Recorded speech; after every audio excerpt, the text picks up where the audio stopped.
ఉజ్జయిని మహాకాళేశ్వర ఆవిర్భావం. శివపురాణం ఆధారంగా పూర్వం ఉజ్జయిని క్షేత్రంలో వేదప్రియుడు అని ఒక బ్రాహ్మణుడు ఉండేవాడు. అతనికి దేవప్రియుడు, ప్రియమేధస్సుడు, సుకృతుడు, ధర్మవాహి అని నలుగురు కుమారులు. అదే కాలంలో దూషణాసురుడు అనే రాక్షసుడు బ్రహ్మదేవుని కోసం వందల సంవత్సరాలు తపస్సు చేసి లోకాలను జయించే శక్తిని వరంగా పొందుతాడు. వరం పొందిన అనంతరం వేదాలను మరియు యజ్ఞం చేసే వాళ్ళందరినీ నాశనం చేస్తూ ఉంటాడు. ఈ భూమండలం మొత్తం తన రాక్షస సైన్యాన్ని పంపించి ఎక్కడ దేవాలయము ధర్మము అనేది లేకుండా చేస్తూ ఉంటాడు. ఒక్క అవంతి నగరంలో మాత్రం వేదములు, యజ్ఞాలు మరియు దైవ కార్యములు జరుగుతూ ఉన్నాయి అని తెలుసుకొని ఆ రాక్షసుడు అవంతి నగరం చేరుకుంటాడు. ఆ సమయంలో వేదప్రియుడు మరియు అతని నలుగురు కుమారులు మహాదేవుని యొక్క లింగానికి పూజ చేస్తూ ఉంటారు.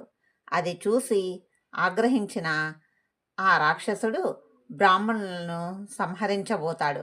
అప్పుడు మహాదేవుడు ఆ పార్థివలింగంను పెకలించుకొని మహాకాలుడి రూపంలో ప్రత్యక్షమై ఒక హుంకారంతో దూషణాసుడిని మరియు అతని సైన్యాన్ని భస్మం చేస్తాడు.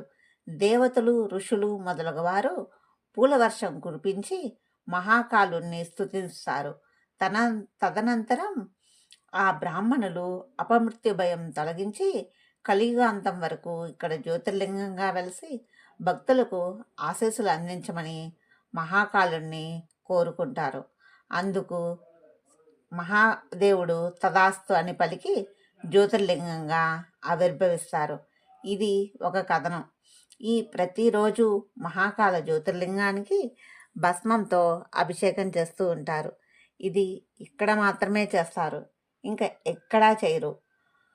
సప్త మోక్షపురములలో ఒకటి, ద్వాదశ జ్యోతిర్లింగాలలో ఒకటి ఉజ్జయిని, మరలా అష్టాదశ శక్తిపీఠాలలో ఒకటి ఉజ్జయిని.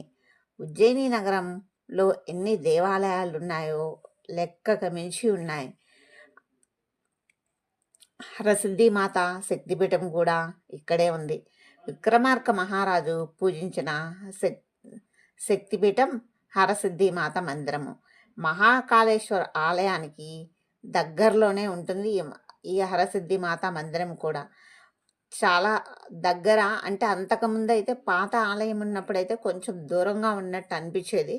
ఇప్పుడైతే మహాకాళేశ్వర ప్రాంగణంలో నుంచి కూడా హరసిద్ధిమాత మందిరానికి వెళ్ళవచ్చు.